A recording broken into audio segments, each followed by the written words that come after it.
Welcome back. Today we are reading Chapter 6 of The Turn of the Screw by Henry James. Let's get started.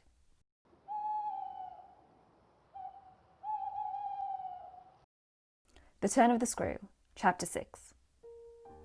It took, of course, more than that particular passage to place us together in presence of what we had now to live with as we could. My dreadful liability to impressions of the order so vividly exemplified, and my companion's knowledge henceforth, a knowledge half consternation and half compassion, of that liability. There had been this evening, after the revelation left me for an hour so prostrate, there had been for either of us no attendance on any service but a little service of tears and vows, of prayers and promises, a climax to the series of mutual challenges and pledges that had straightway ensued on our retreating together to the schoolroom and shutting ourselves up there to have everything out. The result of our having everything out was simply to reduce our situation to the last rigour of its elements. She herself had seen nothing, not the shadow of a shadow, and nobody in the house but the governess was in the governess's plight. Yet she accepted without directly impugning my sanity the truth as I gave it to her, and ended by showing me on this ground an awe-stricken tenderness, an expression of the sense of my more than questionable privilege, of which the very breath has remained with me, as that of the sweetest of human charities. What was settled between us accordingly that night was that we thought we might bear things together, and I was not even sure that, in spite of her exemption, it was she who had the best of the burden. I knew at this hour, I think as well as I knew later, what I was capable of meeting to shelter my pupils. But it took me some time to be wholly sure of what my honest ally was prepared for, to keep terms with so compromising a contract. I was queer company enough, quite as queer as the company I received, but as I trace over what we went through, I see how much common ground we must have found in the one idea that, by good fortune, could steady us. It was the idea, the second movement, that led me straight out, as I may say, of the inner chamber of my dread. I could take the air in the court, at least, and there Mrs. Grose could join me. Perfectly can I recall now the particular way strength came to me before we separated for the night. We had gone over and over every feature of what I had seen. He was looking for someone else, you say. Someone who was not you. He was looking for little Miles. A portentous clearness now possessed me. That's whom he was looking for. But how do you know? I know. My exultation grew. And you know, my dear. She didn't deny this, but I felt, not even so much telling as that. She resumed in a moment at any rate. What if he should see him? Little Miles? That's what he wants. She looked immensely scared again. The child? Heaven forbid, the man. He wants to appear to them. That he might was an awful conception, and yet somehow I could keep it at bay, which moreover, as we lingered there, was what I succeeded in practically proving. I had an absolute certainty that I should see again what I'd already seen, but something within me said that, by offering myself bravely as the sole subject of such experience, by accepting, by inviting, by surrounding it all, I should serve as an expiatory victim and guard the tranquillity of my companions. The children in especial I should thus fence about and absolutely save. I recall one of the last things I said that night to Mrs. Grose. It does strike me that my pupils have never mentioned. She looked at me hard as I musingly pulled up. His having been there and the time they were with him? The time they were with him and his name, his presence, his history in any way. Oh, the little lady doesn't remember. She never heard or knew. The circumstances of his death? I thought with some intensity. Perhaps not, but Miles would remember. Miles would know. "Ah, don't try him," broke from Mrs. Grose. I returned her the look she had given me. Don't be afraid, I continued to think. It is rather odd. That he has never spoken of him? Never, by the least illusion. And you tell me they were great friends. Oh, it wasn't him, Mrs. Grose with emphasis declared.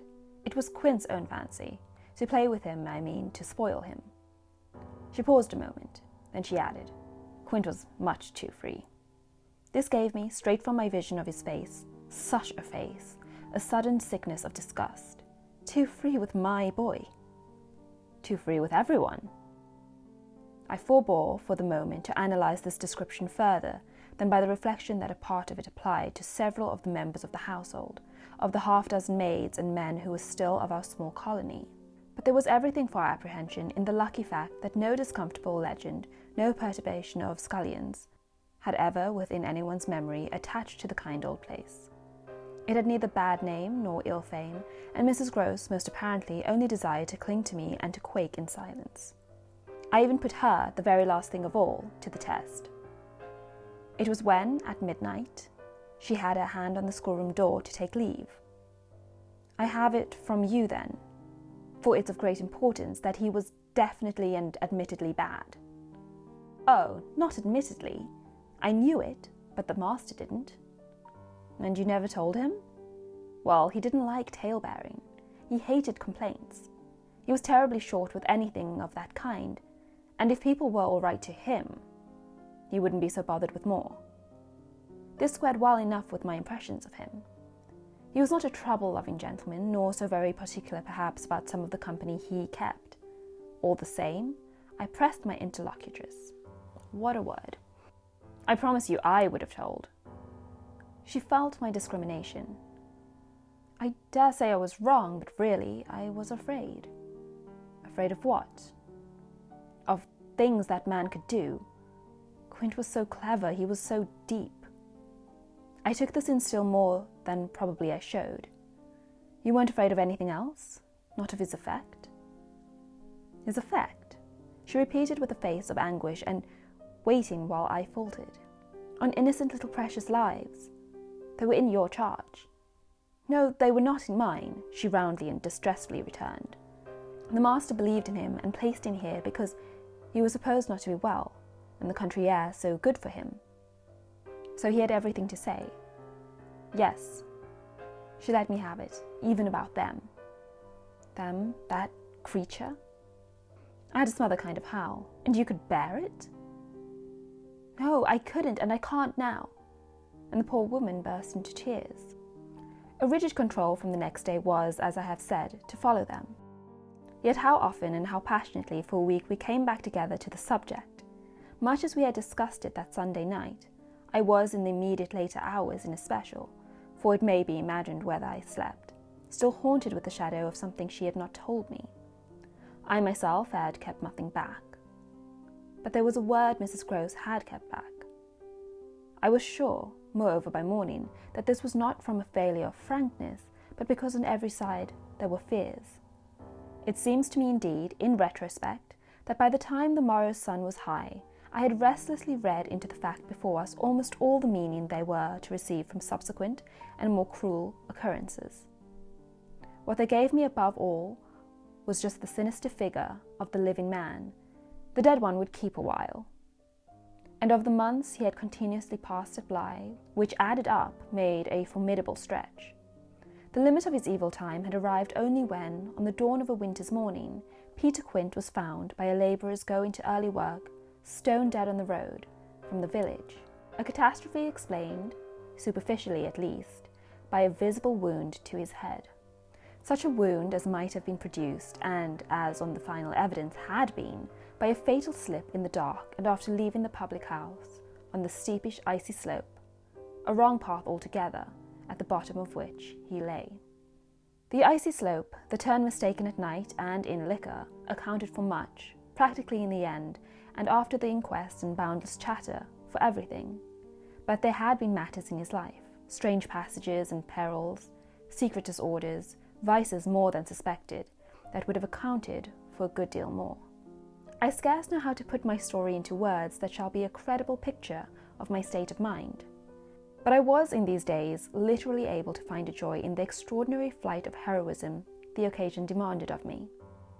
I now saw that I had been asked for a service admirable and difficult, and there would be a greatness in letting it be seen, in the right quarter, that I could succeed where many another girl might have failed. It was an immense help to me. I confess I rather applauded myself as I looked back, but I saw the service so strongly and so simply. I was there to protect and defend the little creatures in the world, the most bereaved and the most lovable, the appeal of whose helplessness had suddenly become only too explicit, a deep, constant ache of one's own committed heart. We were cut off, really, together. We were united in our danger. They had nothing but me, and I had them. It was, in short, a magnificent chance. This chance presented itself to me in an image richly material. I was a screen. I was to stand before them. The more I saw, the less they would. I began to watch them in a stifled suspense, a disguised excitement that might well, had it continued too long, have turned to something like madness. What saved me, as I now see, was that it turned to something else altogether. It didn't last as suspense. It was superseded by horrible proofs. Proofs, I say, yes, from the moment I really took hold. This moment dated from an afternoon hour that I happened to spend in the grounds with the younger of my pupils alone. We had left Miles indoors on the red cushion of a deep window seat. He had wished to finish a book, and I had been glad to encourage a purpose so laudable in a young man, whose only defect was an occasional excess of the restless. His sister, on the contrary, had been alert to come out, and I strolled with her half an hour, seeking the shade, for the sun was still high and the day exceptionally warm. I was aware afresh with her as we went of how, like her brother, she contrived, it was the charming thing in both children, to let me alone without appearing to drop me, and to accompany me without appearing to surround. They were never inopportune, and yet never listless. My attention to them all really went to seeing them amuse themselves immensely without me. This was a spectacle they seemed actively to prepare, and that engaged me as an active admirer. I walked in a world of their invention.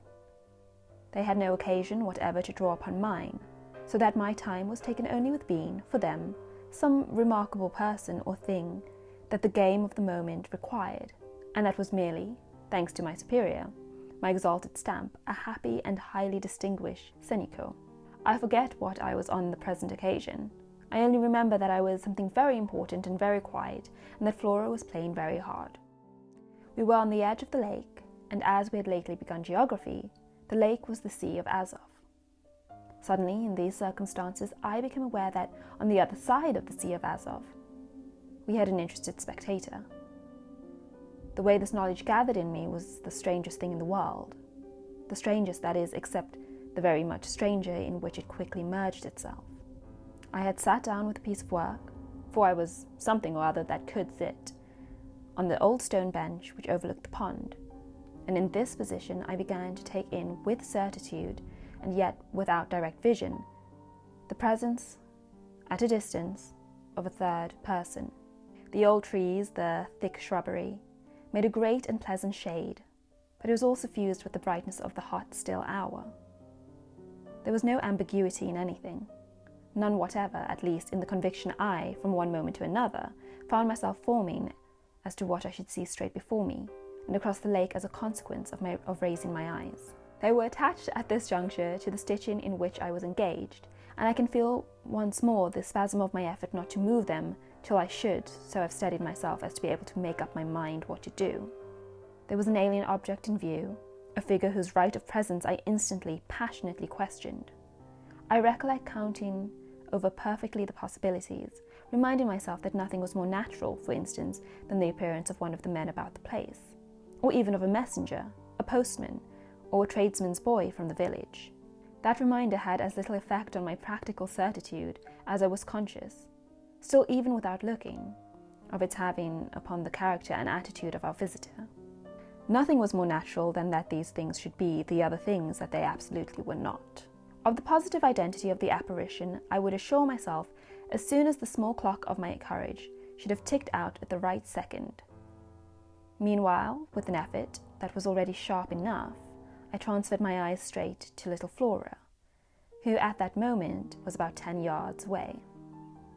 My heart had stood still for an instant with the wonder and terror of the question whether she too would see, and I held my breath while I waited for what a cry from her, what some sudden innocent sign either of interest or of alarm would tell me. I waited, but nothing came.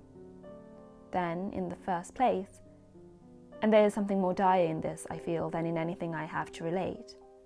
I was determined by a sense that, within a minute, all sounds from her had previously dropped, and in the second, by the circumstance that also within the minute she had, in her play, turned her back to the water. This was her attitude when I at last looked at her, looked with confirmed conviction that we were still together under direct personal notice. She had picked up a small flat piece of wood, which happened to have in it a little hole that had evidently suggested to her the idea of sticking in another fragment that might figure as a mast and make the thing a boat. This second morsel, as I watched her, she was very markedly and intently attempting to tighten in its place. My apprehension of what she was doing sustained me, so that after some seconds I felt I was ready for more. Then I again shifted my eyes. I faced what I had to face. And that is the end of chapter 6. Once again, if you enjoyed this video, you're getting hooked on the story, please like the video and subscribe to my channel. And tomorrow I will be posting chapter 7. Until then.